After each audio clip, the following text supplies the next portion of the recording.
Balayya Babu start చేశాడు, కళ్యాణంగా finish చేసిన cinema అయితే బ్యాక్గ్రౌండ్స్ కూడా చాలా బాగుంది అన్న సినిమా అయితే. కళ్యాణం యాక్టింగ్ అయితే చంపేశాడు అన్న అయితే మటుకు మామూలుగా లేదు. సినిమా డైలాగ్స్ కానీ చాలా బాగుంది సినిమా అయితే. ఫైట్ ట్విస్ట్ బాగుంది అన్న, మెయిన్ అయితే మూవీ ట్విస్ట్ చాలా బాగుంది, అన్ని చాలా బాగున్నాయి అన్న సినిమా అయితే. లొకేషన్స్ మెయిన్ ఏంటంటే బ్యాక్గ్రౌండ్ స్కోర్ అన్న, అసలు ఇంటర్వెల్ షాట్ ఒకటి బాగుంది, ప్లస్ సంబంధం లేదు అన్నది చాలా బాగుంది. అది టేకింగ్ కానీ అది కానీ అనిపించాడు అన్న. అవునన్న భారీ హిట్. ఇయర్ మేము చూస్తున్నాం కదన్న, బాలయ్య స్టార్ట్ చేసి కళ్యాణంగా ఫినిష్ చేశారు సినిమా అయితే. ఇప్పుడే చూసాను డెవిల్ మూవీ అయితే కళ్యాణ్ రామ్కి ఒక పెద్ద హిట్ అనమాట. అసలు ఒక విధ్వంసం సృష్టిస్తారు అనమాట. ఇంటర్వెల్ ఫైట్ కానీ ప్రీ క్లైమాక్స్ కానీ క్లైమాక్స్ కానీ ఒక్కడే వెళ్ళి ఊచకోత అనమాట. డైలాగ్స్ కానీ స్టోరీ కానీ స్క్రీన్ ప్లే కానీ చాలా అంటే చాలా బాగుంది. ఇంత పెద్ద సినిమా తీయాలంటే ప్రొడ్యూసర్ గారు అభిషేక్ గారు అయితే నిజంగా చాలా గ్రేట్ అండి. ఇది ఒక పెద్ద బాహుబలితో సమానం అనమాట. అంత పెద్ద స్కేల్ ఉన్న మూవీ అనమాట. మీకైతే పెద్ద హ్యాట్సాప్. చాలా చాలా డబ్బులు ఖర్చు పెట్టారు, దానికి మించి డబ్బులు వస్తాయి. పెద్ద హిట్ అయితే మాకు ఇచ్చారు. మేమైతే చాలా చాలా హ్యాపీగా ఉన్నాం. ఇంకా హీరోయిన్స్ కానీ వాళ్ళ రోల్స్ కానీ ఆ సినిమాలో వచ్చే ట్విస్టులు కానీ వేరే లెవెల్ ఉంటాయని నిజం చెప్తున్నాను.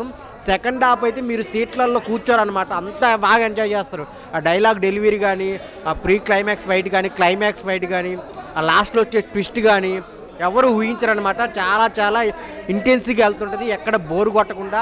ఆ క్రైమ్ చుట్టూ ఏం జరుగుతుంది, ఆ ట్విస్ట్లు ఏంటి, కళ్యాణ్ రామ్ క్యారెక్టర్ ఏంటి అనేది చాలా చాలా బాగుంది. ఈ సినిమాకి ప్లస్ ఏంటంటే మ్యూజిక్ అనమాట.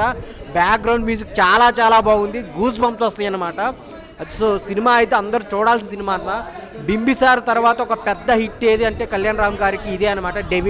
Devil is back. అందరు థియేటర్కి వచ్చి చూడండి. చాలా బాగుంది, కొత్తగా ఉంది. వన్ మ్యాన్ షో లుక్స్తో నడిపించాడు అన్న. అంటే Kalyan Ram one man show చెప్పొచ్చు, ఎందుకంటే యాక్టింగ్ చాలా బాగా చేశాడు. ఓవరాల్గా కళ్యాణ్ రామ్ అంటే ఫైట్స్ కానీ ఊచకోత కానీ లాస్ట్లో ఆ ట్విస్ట్ కానీ చాలా బాగా చేశారనమాట. ఫైనల్గా అంటే ఫ్యాన్స్కి పండుగ అని చెప్పొచ్చు. సినిమా చూడటం జరిగింది బయట డెవిల్ ఇప్పుడే. ఈ బింబిసారా తర్వాత కళ్యాణ్ రామ్ సినిమా మీద హై ఎక్స్పెక్టేషన్స్ పెరిగినాయి జనాల్లో.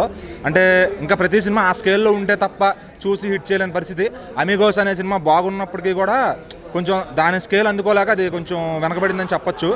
అయితే ఈ సినిమాలో విజువల్ పరంగా కానీ గ్రాండియర్ పరంగా కానీ ఏమాత్రం తగ్గకుండా ఒక బీభత్సమైన, అంటే ముందుగా మనం చెప్పుకోవాల్సిన గొప్ప విషయం ఏంటంటే స్క్రీన్ మీద చూస్తున్నంతసేపు సినిమా చాలా క్వాలిటీగా వచ్చింది. ఇంకా చెప్పాలి అంటే కళ్యాణ్ రామ్ గారి లుక్స్ ఏవైతే ఉన్నాయో అవుట్ స్టాండింగ్ అనమాట. అసలు ఆయన లుక్ని ప్రజెంట్ చేసి, అంటే బింబిసారాలో చాలా రాయల్గా ఉంటాడు ఆయన, ఈ సినిమాలో కూడా అంతే రాయల్గా కనిపించాడు.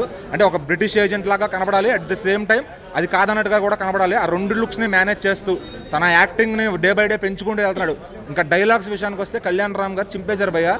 కొన్ని విషయాల్లో జూనియర్ ఎన్టీఆర్ని మించిపోయాడు అనే స్థాయిలో కూడా డైలాగులు చెప్పాడు ఆయన. అంటే ఆయన పొటెన్షియల్ అంత ఉంది, డైరెక్టర్స్ వాడుకోవట్లేదేమో ఆయనలో ఉన్న పొటెన్షియాలిటీ అనిపిస్తుంది కొన్నిసార్లు.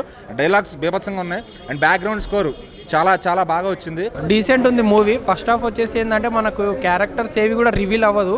ఇది కొంచెం ఏజెంట్ లాగా, అంటే కొంచెము సిఐడి లాంటి మూవీ కాబట్టి మనకు ఫస్ట్ ఆఫ్ ఆల్ ఎప్పుడైతే క్యారెక్టర్స్ రివీల్ అవ్వవో మనకేమనిపిస్తుంది అంటే ఫస్ట్ హాఫ్ నార్మల్గా ఉంది కదా, ఎందుకో కొంచెం ల్యాగ్ చేస్తున్నట్టు అనిపించింది.